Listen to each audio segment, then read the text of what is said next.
Hi, good evening. My name is Jay Rothman, and welcome to Real Men, Real Talk Live.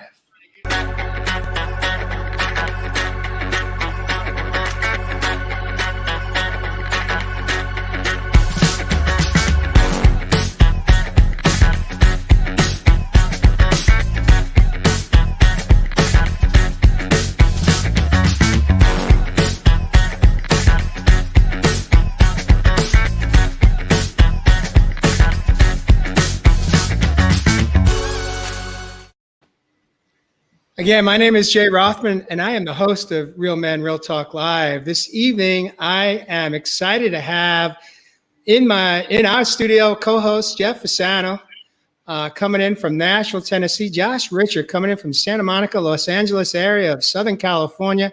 And we got Evis Heath, the man of the land from down under, coming in from New South Wales, Australia. Welcome to the show, gentlemen. Good evening. Good evening, Good Jay. to be here. As You have- Everybody. Out on assignment tonight, Charles Mattocks is not joining us this evening. He's here with us in spirit. He's off on assignment, working on a special project. But I think between the four of us, we are going to deep dive this evening into a topic that is, in fact, very much been a part of my life, my journey of my own life on addiction. And so, again, welcome to the studio. For those of you that are catching us live or on replay, if you hear anything that you like, please feel free to share your thoughts, your comments. If you have any questions that come to you as the four of us jump into this topic, please post it in comments, and we'll do our best to share it up on the screen and to acknowledge you. So thank you so much for joining us, gentlemen, coming in. What I want to do is, addiction. What is addiction about? From your perspective, Evis coming in from Australia again. Evis, addiction comes in many forms, you know. We could list all of the different types of addictions. I myself, by the time I woke up in 2015, I was managing 5 different addictions of my own, none of which included alcohol and drugs, although that tends to be the prevalent one that most people talk about and focus on. There are many other addictions. We'll get into some of mine as we get into this conversation. But Evis, from your perspective, why do you think we decided to jump into addiction tonight? And how has addictions, in fact, impacted your own life?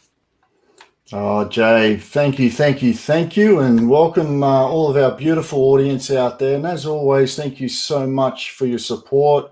Without you guys out there, we can't do this, all right? So I'm missing the brother, Charles Mattocks, tonight, but the brothers are going to bring it home, I'm sure, and look forward to diving in about addictions. Now, look, Jay, you know, I've helped a lot of people, and a lot of that does come through addictive behavior.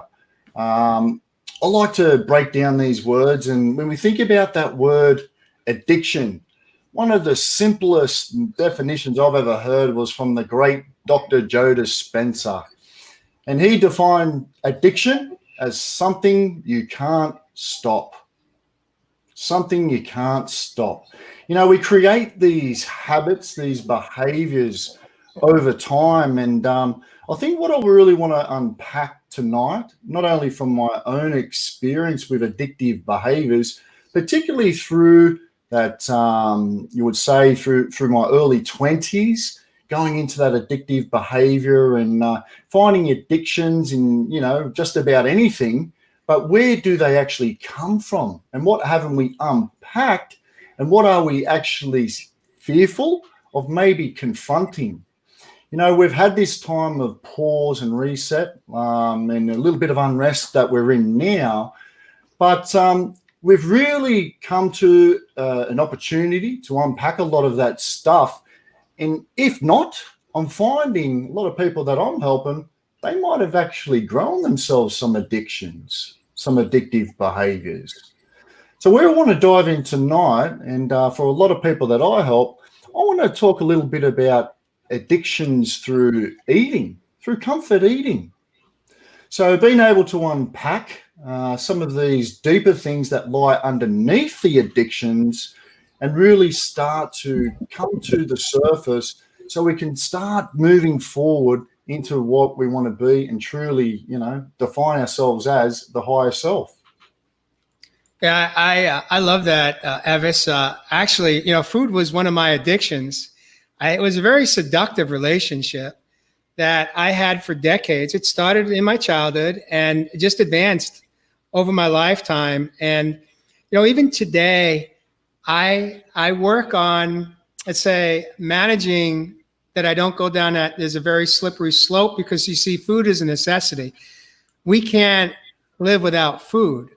So learning how to really not use food for numbing, or using food to feel better about ourselves in a moment, but just truly as nutrition is really, for me, is really what's defined how I learned how to manage that relationship with food, which begins at birth for all of us. We can't avoid that one.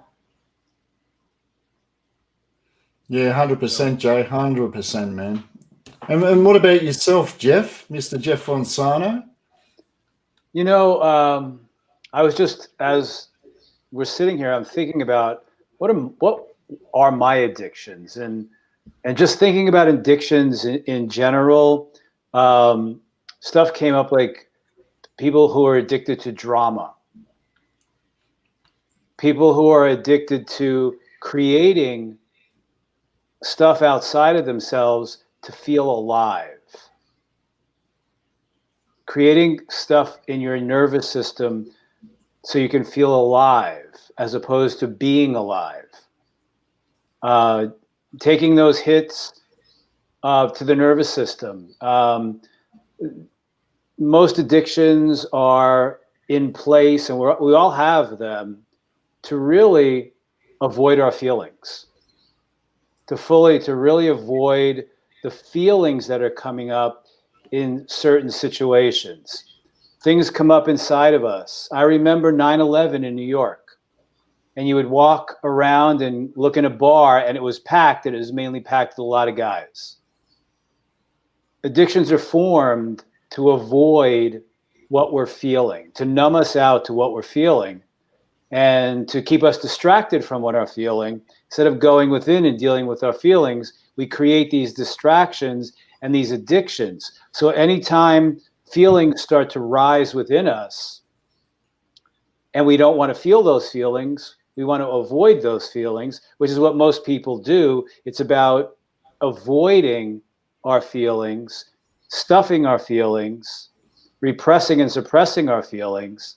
So what we do is create a place to go out, use something that will numb ourselves to those feelings. And then when those feelings keep coming up, because they always will, feelings are always going to be there. So then the addiction starts, because when the feeling starts, something you don't want to deal with, past trauma in your life, conditioning, programming, whatever it is, when all of that stuff continually comes up, you head to whatever is going to best put a Band-Aid on that just in a moment, so you will numb yourself out and not feel. That's why it is so important to feel our feelings and know that it's safe to feel our feelings. Mm-hmm. Exactly. And it's Beautiful, okay. Jeff. It's okay to feel. And you nailed it on the head. It's that past trauma and that past shame. And that's what's driving it. So, excuse me. My personal journey with addiction, I've actually been to rehab 3 times for alcohol. And you called it. I was numbing feelings that I wasn't even aware of. And that's where, when I went my first time, that's where I woke up to my thoughts and my feelings and these emotions that I wasn't looking at. And so that awareness was the first key. But it took me a long time after that to figure it out. And just staying sober and white knuckling it isn't enough. You need to deal with those underlying things and what's going on. And what we also, as I'm going to break it down for you, Jay style, because I've been through this a lot and for a lot of years. And to boil it down completely for you, I've been thinking about this all week when we talked about the topic, was that we get caught in this cycle of believing that the outside world makes us feel bad. The outside world, something happens, things happen in the outside world, and they become emotions. It creates a thought in us that creates an emotion, and those emotions cause feelings. So we get caught in this belief that the outside world is responsible for our feelings. And when we believe that, and we truly believe that the outside world is creating our feelings, well, then we've given up our power. We rely on the outside world now to be able to take away our feelings, those bad feelings that Jeff was talking about. So now we have to find something in the outside world, whether it be shopping, binge watching TV, whatever the addiction that gives that dopamine kick. And you said it too, Jeff, it's temporary. It only lasts so long. So we need more. And we get caught in this cycle of believing that the outside world has the answers to us feeling good. And it's backwards. So I'm here to tell you that we can wake up to this. We don't have to get stuck in this, and we can generate feelings on our own. And more importantly, when the world tempts us with an emotion, we can sit with it and be okay. We can get through it, and it's not forever. It doesn't last forever. We feel like it's going to last forever, and we need something instantly to take that away or to feel good or that dopamine kick. But we can learn to sit with our emotions and be okay. What does that look like for you, Josh? Having you acknowledge you went through rehab 3 times, a few things that come to my mind. One is, what was different the third time from the first time? Because my understanding is that you choose to be sober today, and you're no longer hooked, and it's no longer controlling your life. So from that perspective, what was the difference between the third time and the first time? Because I've met so many people that have also gone through treatment, have gone through 12-step programs, and their stories are similar. And they say, it took me 12 or 13 times to get there, but there was a difference between the 13th time and the 12 times prior. But before I disclose what that is, from your perspective, what was different the third time around? Well, the first time I thought awareness of my feelings alone, I thought I was healed. So I ran out the door and did everything wrong. And I wasn't dealing with the underlying issues and the underlying, trauma and things that were driving this behavior. And so the third time, honestly, that was the parking garage when I almost committed suicide. And I went to rehab right after that. And I didn't have the money at the time, all the financial pressures of the business and had left me broke. So I could only afford a week, and a week is not enough time. And when I left, I was terrified. I was terrified because now I had relapsed again in a big way. And now I had almost committed suicide because of all those negative thoughts and that shame and the pressure that I was putting on myself. And so I was scared shitless leaving that third time because I knew I wasn't any closer. But what I did when I left was I did a month of self-love, and that was the foundation. And I would go on to study this and the neuroscience.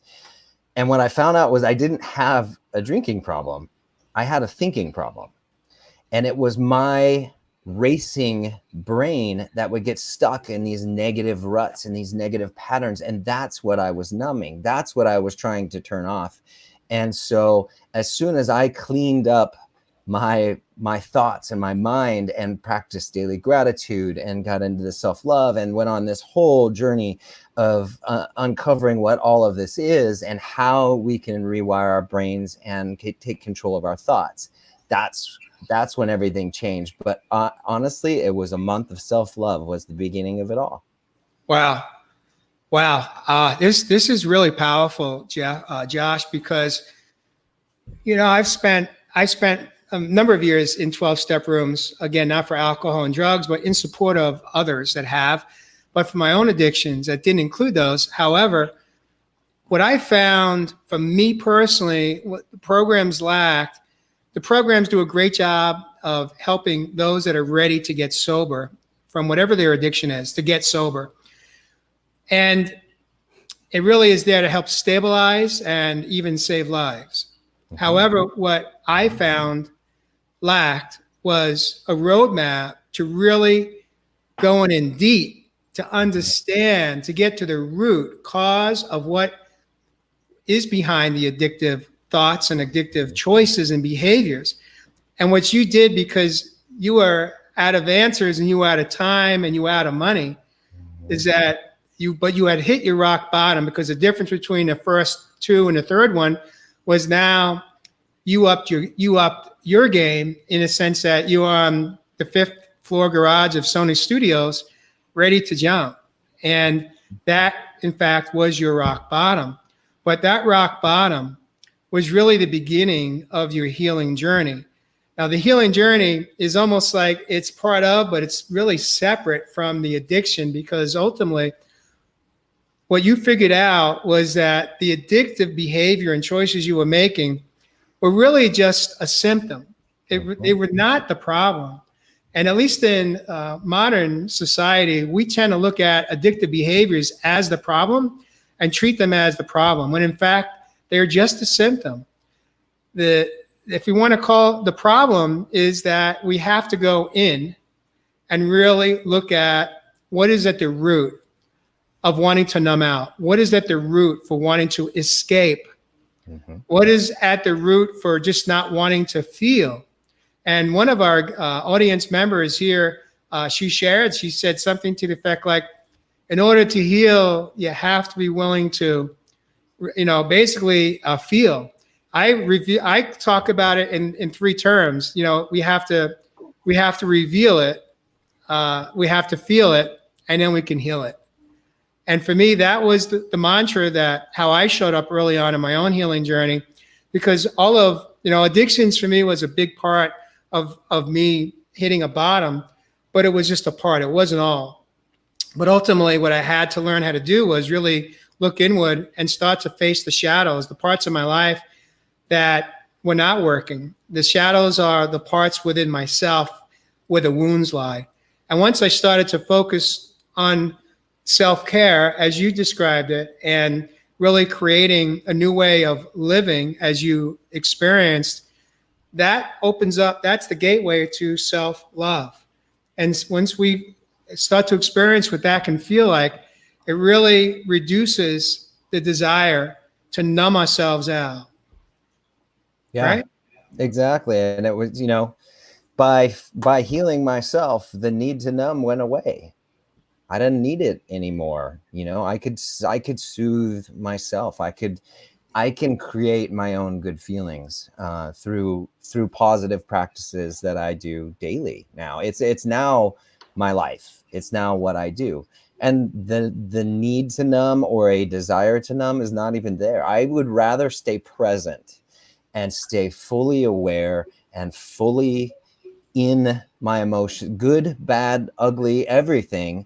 And I hate to even label them bad, because they're just emotions, and we're allowed to feel. I think we've been taught too, as guys, that we got to stuff this down and we have to, just tough it out. And I was thinking about that too when I was thinking about the show, and kind of why maybe some more men aren't coming to the show, or why when I go to self-help things, there's mostly women.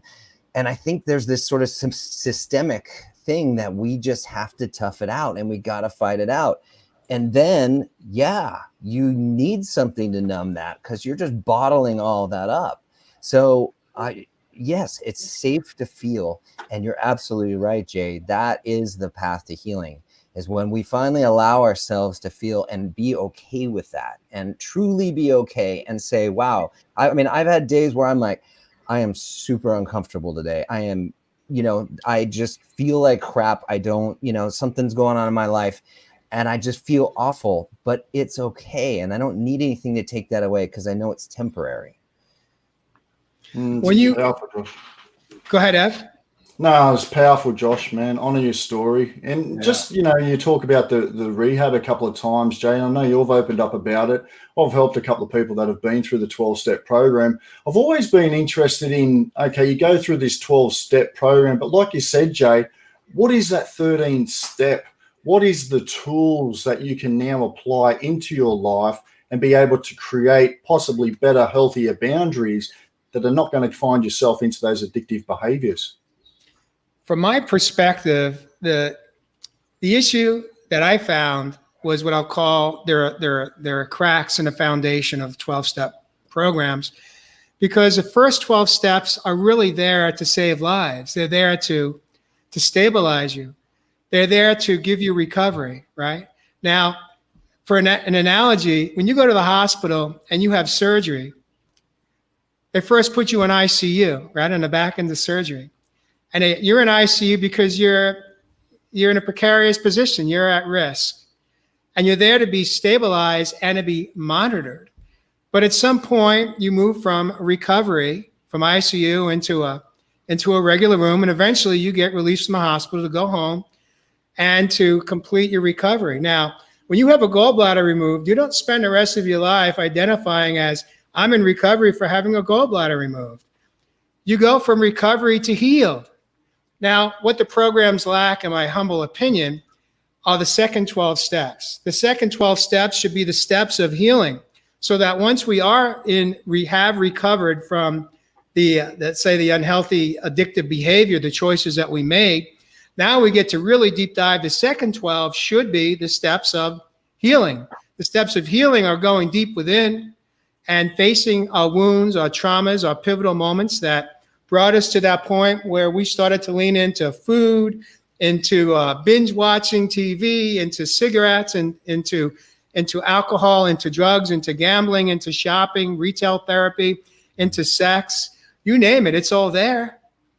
So from my perspective, the primary crack in the foundation of the 12-step rooms is that the 12 steps that were founded, I think 70, 80 years ago, it's like, what we know today is very different, and they're afraid, they're fearful of changing the platform, or changing or adapting the 12 steps to really adapt to 2020 and the future. We're in the programs that are living in the past. And so I stayed in the program long enough until I had my awakening and understood that I hit a plateau. I wanted more, I needed more, and I wasn't going to be satisfied with just going to the rooms and repeating the same stories that I came from, my past. I wanted to move forward into my present. And each time I went into the rooms, I found, certainly towards the end, that I wasn't getting what I needed. I needed more, I wanted more. And once I stepped out of the rooms and opened up to really research and explore other ways that I can continue to heal my inner wounds from my past, the gateway opened, the gates opened, the doors opened, and my life changed profoundly. And I went into like a steroid of just expansion, growth, learning. So, Evis, you asked, I'm being honest and truthful. This is Real Men, Real Talk Live. There may be people right now that are listening that don't agree with me, that are very loyal. And I understand the loyalty to programs. And I tell you what, the program I went into was called Al-Anon, and that program truly saved my life. It really did. I needed that program to stabilize some of my own addiction, my primary addiction. That number one was codependency. And that program taught me how to detach from people, places, and things that no longer was serving me. But ultimately, I was done in recovery, and now I wanted to heal. And that's in fact what ended up happening was that, and I continue to do. It's not like we're ever done. There's no finish line. The finish line is when we take our last breath. So. Oh, I love that, Jay. Honor your story, my brother. Thank you. Mm-hmm. You know, guys, I was going to say, Jeff, through the week when we were discussing about the topic, man, you said yourself you had a few addictions like all of us. It was more so about what didn't I have an addiction to. Well, I mean, years and years and years ago, I said, when I was younger, from like about the ages of 18 to about 23, 24 years old. All you had to ask me the question was like, what drugs aren't you doing? What alcohol aren't you drinking? Well, if I walk into a club and I'm shooting a band or something like that, and I look at the bar and I look up and I look at the top shelf and I go, wow, I've abused all of that. It was never for pleasure. It was whatever it was. And sometimes I didn't even like the taste of it. Unbeknownst to me, I was really running away from a lot of my trauma and what I was feeling. I smoked a lot of pot, and we get high every single day, every single night. Drank a lot, did a lot of drugs, and but I never was addicted to it. I was running away from something, and what I was running away from was my feelings, my trauma, and everything beneath that. But I didn't even know that at the time in my early 20s. I just remember the point in time that I ended it. And I lived in Staten Island, so we would go down to the Jersey Shore in the summertime, and we would all have like an ounce of Coke, and we'd have this, we'd have that, we'd be drinking, doing shots and whatever. And one night, the story is like one night somebody had a whole bunch of mescaline. So we ate it, but we still all had our gram, and then we all had our bottle of Dewar's and beer and all that good stuff. And I don't remember any of the evening. But what I do remember is, and this is crazy, my friend JP and I driving home at like 2 or 3 in the morning. And we were on a high, and I can't believe I was driving. And we just got to a point on the Garden State Parkway going north that we both looked at each other and we had tears in our eyes. And we went from the top of the mountain to the deepest part of the valley that you can go to. We were both crying, and we both looked at each other and said, we're done. We're done. And since that day, I have never touched any alcohol, maybe a glass of wine here or there, but we fell off this cliff. And we were both literally crying. And we just go, we're done. We're done. We're done. We're done. But I had to fast forward to all the years after that when I turned 40 and got into therapy. And as we're speaking here, what came to me so strongly, working with Robert Baker in New York, and he was a bioenergetic healer. So it wasn't just regular talk therapy with a psychotherapist. It was mental, emotional, physical, and spiritual. And everything that he brought me to, but I just remember one night, it was a Saturday night, and I'm in my apartment in New York City. And I was really dealing with this deep trauma that Robert was bringing me to. Very nurturing. So the key word in all of this is to always find a way to nurture yourself through your feelings, loving yourself, honoring yourself, bringing in that wounded child, nurture, nurture, nurture, nurture. And that's what Robert did. But I got so deep that I remember one night that I moved into, I could see it, to a dark night of the soul, into such a deep trauma and a deep space of detoxing, whatever I was detoxing, that I was curled up in a ball in my bed, and my heart was hurting so deeply. And I just was curled up into this little ball, and luckily I had some tools, and then I reached out to a friend who was doing this work and took me through it. But I just remember that I had I couldn't help from crying. I couldn't stop crying. I was curled in this little ball. It hurt. My body hurt. My heart literally was aching. I was going through an energetic withdrawal like I've never felt in my life. And that's what I equated to, where whatever addictions that I was weaning myself off of, probably avoiding my feelings subconsciously and unconsciously, but going to that place that it was so deep and so dark that, like I said, I was curled up in a ball and just everything hurt. I called a friend who walked me through it. And then I literally passed out, woke up in my clothes on my bed the next morning around 6 o'clock. And there was just this major energetic shift in my life that I had just gone through this shadow, this darkness, and purged only the first step. Like Jay said, what I needed to do is continue therapy, continue working with Robert, because there needs to be follow-up after that awakening, that aha, that purge.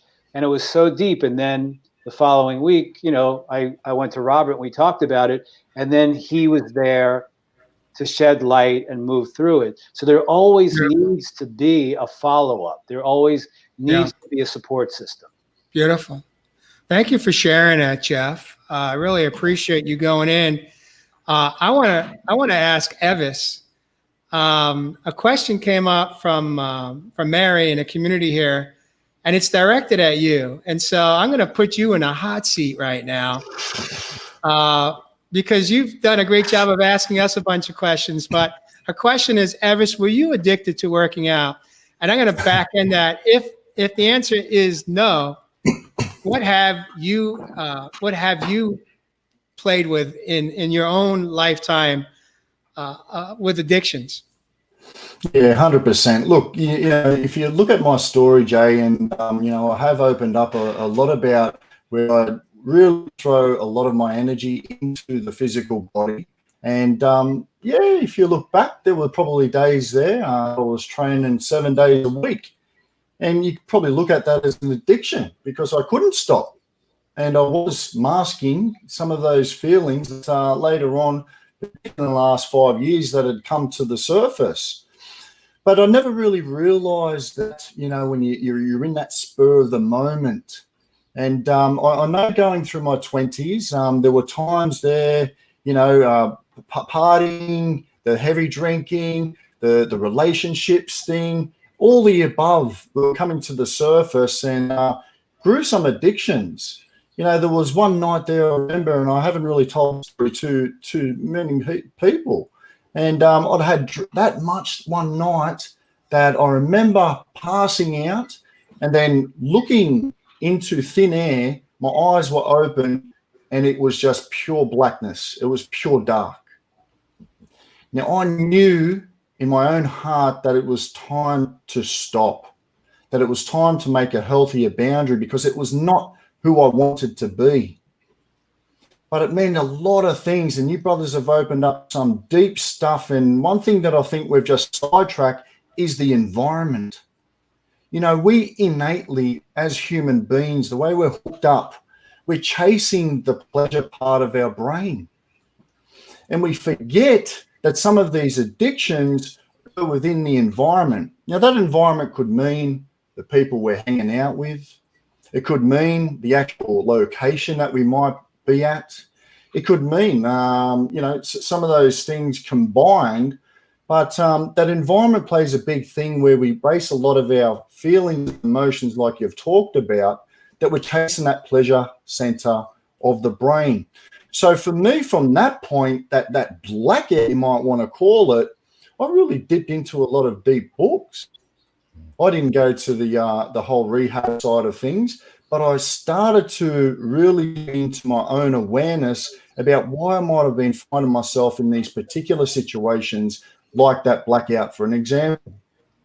Now, when I unraveled it and unpacked all of the, you might say, features within the trauma and the abuse that I was exposed to as a child, it made a little bit more sense what I was trying to, what you might say, escape. You know, a lot of us and a lot of people that I talk to about their addictions, they say, I'm just trying to escape. I'm just trying to get through. It helps me get by. But we've got to think about some healthier alternatives, some of these healthier boundaries that might allow us to be a lot more part of a higher version of ourselves. And my first step was, like Josh mentioned, was the awareness. I dipped into books. I studied a lot of Joe Dispenza's work. I dipped into a lot of neuroscience. I dipped into a lot about the subconscious mind. You know, I started to learn that the unconscious mind was actually our body by the time we got to the age of 30 years old. So if you're running old programs based on trauma and stuff that has been, you know, through your childhood, then you actually become the servant of your body.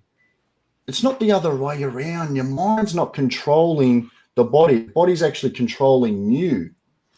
So I talked a little bit about the food side of things, and for the people that I help, a lot of it does come down to, you might say, the comfort eating. But does it really? Does it really come down to the comfort eating? No.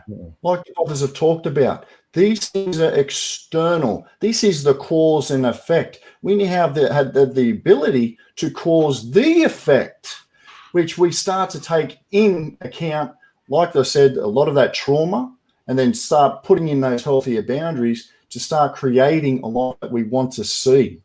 So when someone says to me, I want to lose weight, I always ask them metaphorically, what sort of weight are you carrying on your shoulders in stress? When someone says to me, I eat a lot of sugar, Rev, I can't stop it, I'm addicted. I say, what's not sweet enough in your life?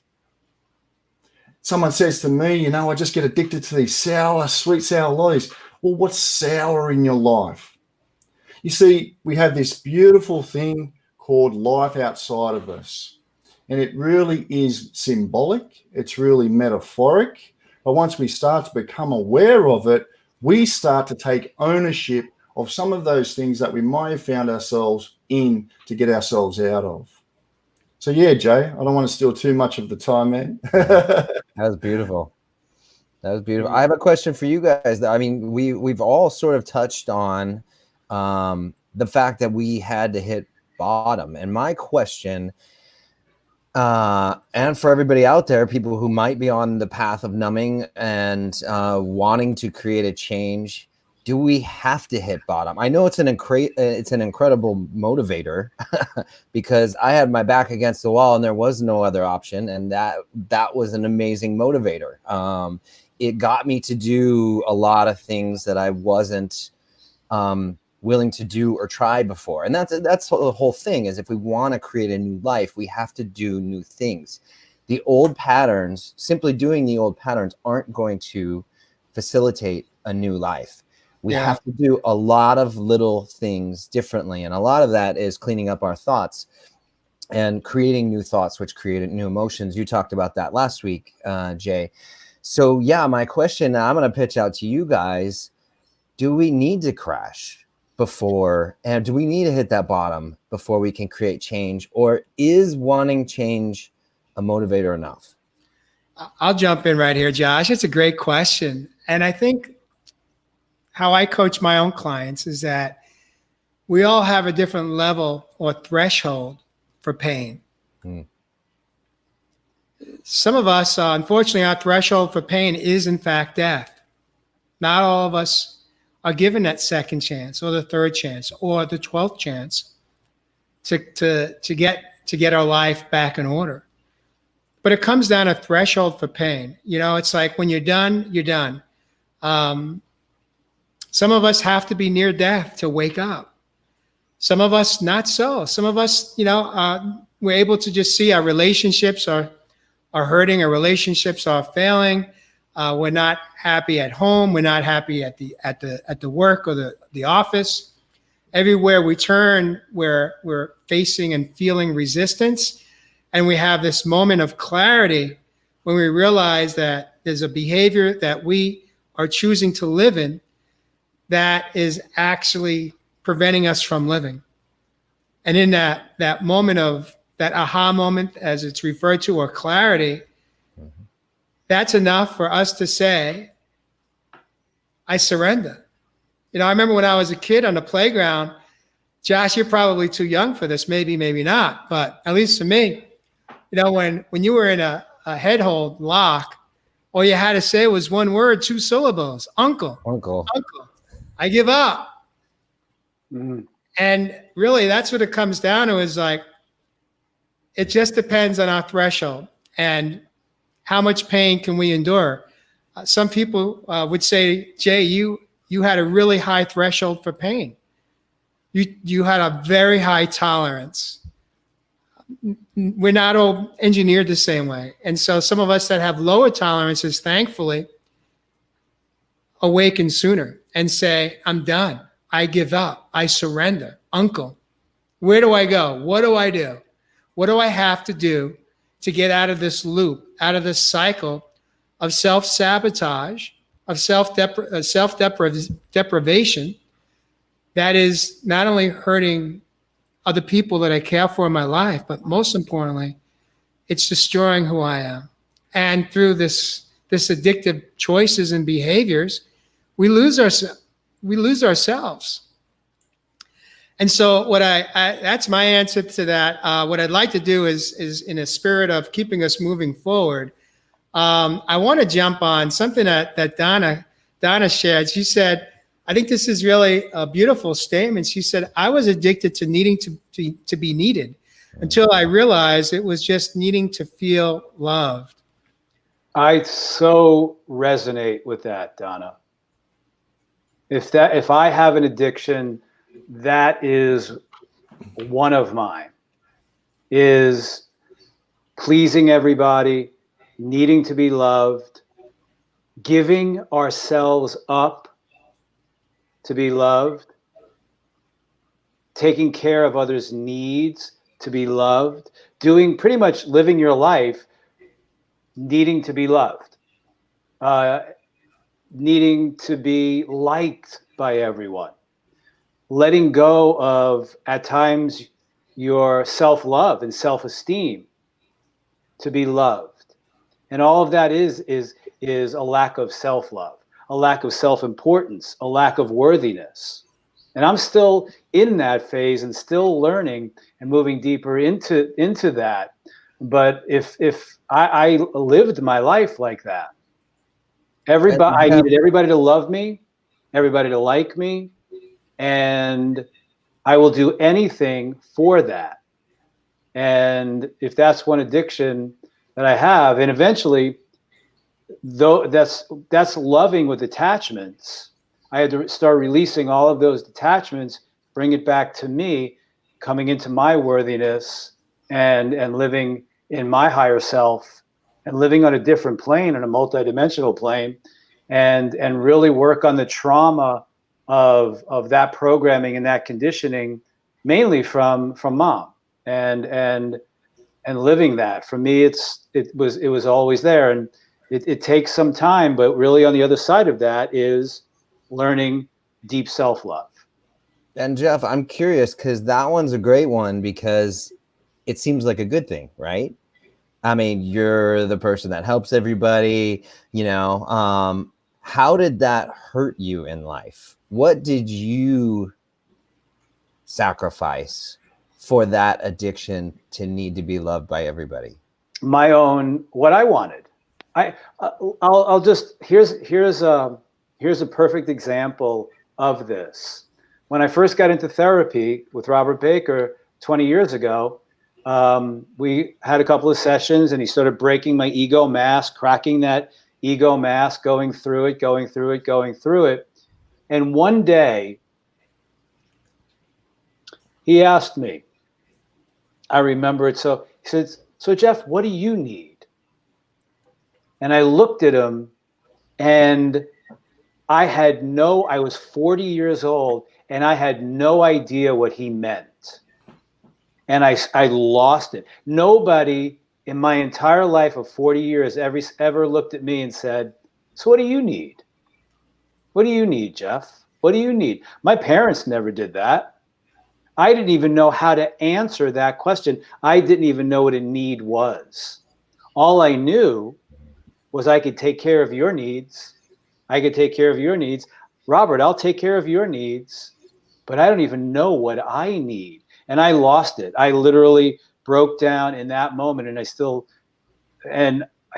had to, at the age of 40, learn what needs were. Beautiful. It was amazing, because it was all about, taking care of everybody else, making sure everybody else was happy. And the reason is, if I do that, the little boy inside of me, the 15-year-old, the 10-year-old says, then you've got to love me. You've got to love me if I'm going to take care of you. That's the addiction. Then you'll That's be the pattern. That's the habit. That's the behavior. And it really took a lot of weaning off of that for me. I still do it. I'll still do it at time. I need to be liked. I need to be loved. I got a question for all three of you men. And in any given day, how many of those days do you think you are showing up as the chronological age that you are, versus how many of those days are you showing up as that needy, wanting younger self, that little boy, that 8-year-old, that 5-year-old, that 12-year-old, that 15-year-old? What do you think percentage of that is for you, Josh?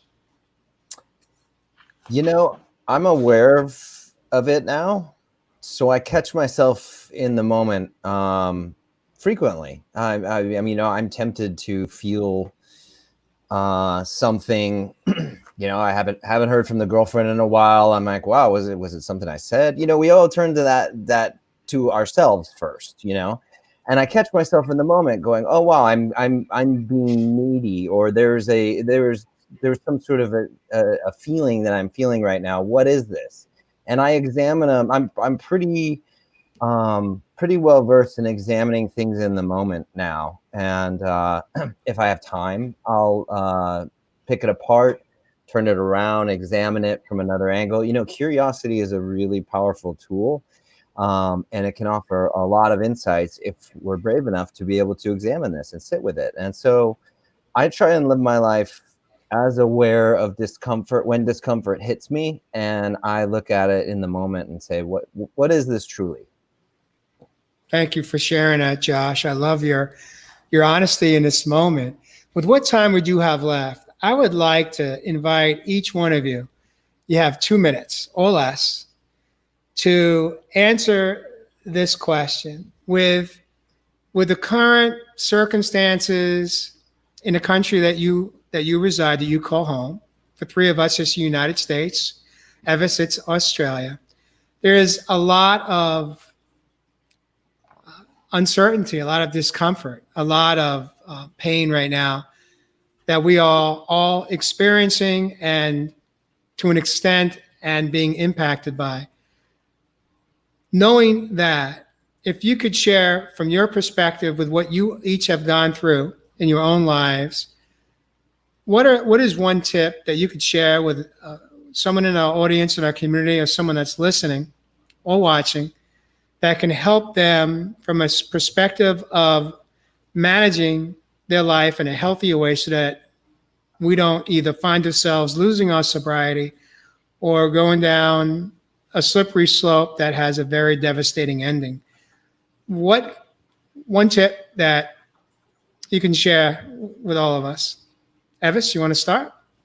Oh, thank you, Jay. Look, I'm just looking at a couple of those comments out there, and wow, some of our viewers are dropping some bombs, some absolute gold nuggets. So thank you out there, guys, as always. I can't wait to digest some of those comments. And look, one big tip from, what we're all talking about here, and, that first step, it really is an awareness. I mean, this topic could go on for a couple of weeks, really. I didn't even really dip into an idea about the chakra system and the energy light wheels that are within us. And, we talked a lot about the suppression of these feelings. If we're lending our feelings, our emotions, and basing them on an external environment, something that is outside of yourself, then I've said this in previous videos, you become someone else's plan. So on the opposite side of this repression of these emotions and the suppression of these emotions is something beautiful that we call creation.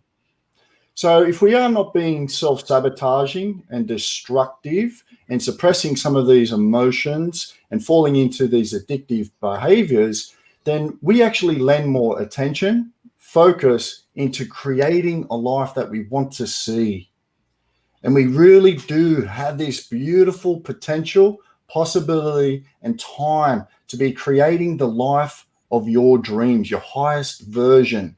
But if you're creating that life based on the environment, paying attention and focus to some of this stuff on social media and the media at the moment, guess what? You're going to be living in fear. You're going to be living in self-sabotage. You're going to be living in survival mode. And there's going to be no room for that thriving that we're always talking about. So yeah, just a couple of pointers there for me, Jay. Thank you so much. Jeff Fasano, you got 2 minutes. Wow. I'm gonna hold you- I gotta top that. I'm going to hold you to it. I don't know. That was Beautiful. great, Evis. That, I mean, like I said, every time we do this, I always learn something. What comes to my mind is with everything that's happening in the third dimensional realm, the outer world of form right now, and the world outside of us, I would imagine through this global pause and what's happening, and then all of other things that are happening, as Evis just said, if you're focused on that, be aware of that focus. But I would imagine that everyone right now, and even myself, we're being triggered somewhere. We're being triggered. Something is being triggered inside of us when we look at the news, when we look at what's happening. We're even triggered because we're being asked to pause and being triggered to start being, as opposed to all our doing has been taken away, the constant doing. So that is an addiction. Doing, and doing. So the thing for me is just to look at what is happening in the world, seeing what's happening in the world, seeing how much you're focusing on it, how much you think it's your reality, but be aware of what is triggering inside of you. That could be a wonderful first step to bringing it back to you. And by asking yourself, well, I'm seeing what's going on in the world outside of me. I'm feeling triggered. What am I feeling? What are the feelings that are coming up? Does it resonate for me or doesn't it resonate for me? Does it resonate for me or doesn't it resonate for you? Look at what doesn't resonate for you and begin to list that. This doesn't resonate. This doesn't resonate. This doesn't resonate. And then be with what you're being triggered with and start feeling those feelings that are coming up inside of you. And please look at where you're focusing your attention. Are you focusing it outside of yourself? That's leading to you, as Evis just said, to survival consciousness. Is what's being triggered is a deep, deep fear, and you think you're losing control of your life and the world. You're never in control. It's just a matter of time that you just bring it back and start becoming in charge of your life, your feelings, your physical body, your mental body, and your emotional body, and start to feel. Beautiful. Jeff Fasano, bringing it home one more time. I just love this conversation. Like Evis said, we could go on for a couple hours because there's so many different angles and rooms that we could go in and discover. A lot of shadows in the corners of each room. Yeah. Compartmentalizing the whole thing. There's just so much to this conversation. It's very difficult to really drop down in every aspect of it in 1 hour. But with what time we do have left, Josh, Ritcher, you're up. All right. Beautiful, everybody. Gosh, I love this show. It's so amazing just being with such heart-centered, amazing people. And thank you, everyone, for all of your amazing comments. And we love having you, and this is why we do this. I wanted to close it out first by saying, for those of you that are in pain and that are numbing, I feel you. I'm with you. I know where you've been, And I know how bad it hurts and how dark that is. So I first want to acknowledge anyone out there who is struggling with any of these addictions, because I know you do feel powerless, and you do, those days that you're just, you just can't stop because you need that numbing, because you're hurting so bad. So I first want to say I love all of you out there, and you're not alone. So we're here with you. And with that, the words of wisdom. It took me 3 years to get sober, and that was just me not drinking. And it took me another 3 years to realize that toxic shame was behind all of my bad behavior. And so if you are battling with numbing of any sort, I urge you to read up, or and the difference between, I don't want to go into a whole bunch of it, and I'm not an expert on shame, and that's not the work that I do, but it is something to look at because it was absolutely behind my addictive behavior. And the difference between just talking bad to yourself and toxic shame, the comment would be, I'm doing something bad, would be, just beating yourself up. But toxic shame is, I'm a bad person. And that's what I believed at the core. And that's what I was numbing, was that I was a bad person. And that I had done things to hurt people, and that made me a bad person. So if anybody's out there struggling, I urge you to look into shame, because it was my root, and a lot of addictive behavior, the root is shame. So there's some great resources and books out there. But I love you all, and thank you for tuning in. This has been an amazing hour. Yes. Josh, could I add one more thing, Jay, real quick? Sure. 1 minute. To all the guys out there, we're programmed to think that we have to do this on our own. Please call somebody, open your heart, do it with other people. You don't have to do this alone. You don't have to suffer alone and be in pain alone. Find someone who really and truly cares about you and loves you, and contact them and open up to them. Don't do it alone. We're not here to do this alone anymore. Love that, Jeff. I'm going to break it down for you. First and foremost, I am just sitting here. My body right now, physically, I'm tingling. I feel this sense of just incredible gratitude to each one of you, man, that joined me tonight in this uncomfortable topic, but one that we are all touched by in our life. Either we have shown up in addictive behaviors, or we have been touched by a relative, a friend, sometimes even an employer that is struggling with addictive behaviors. And I am just honored to share this space with you, three men this evening in Real Men, Real Talk, to really come in from your own perspective, sharing your own vulnerability. And hopefully through this moment, we have touched someone, a man or a woman that is struggling, and we have provided to them a moment of hope. Healing our perspective every day is the acronym for hope that I embrace today. Healing our perspective every day. Because what I learned in my own healing journey is I had 9 medical diagnoses that I worked on healing. And I also had 5 addictions that I worked on healing. And through that process, coming up on 5 years now, I have accomplished that. Simple, not easy, but I've done it because I was sick and tired of feeling sick and tired. Each addiction that I was living in wasn't helping me in any way. It was actually hurting me.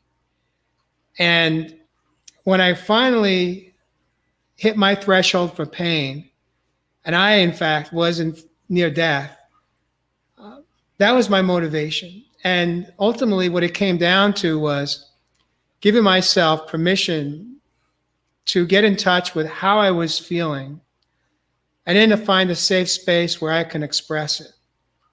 And there was a few places where I learned how to express it. One was in the 12-step rooms.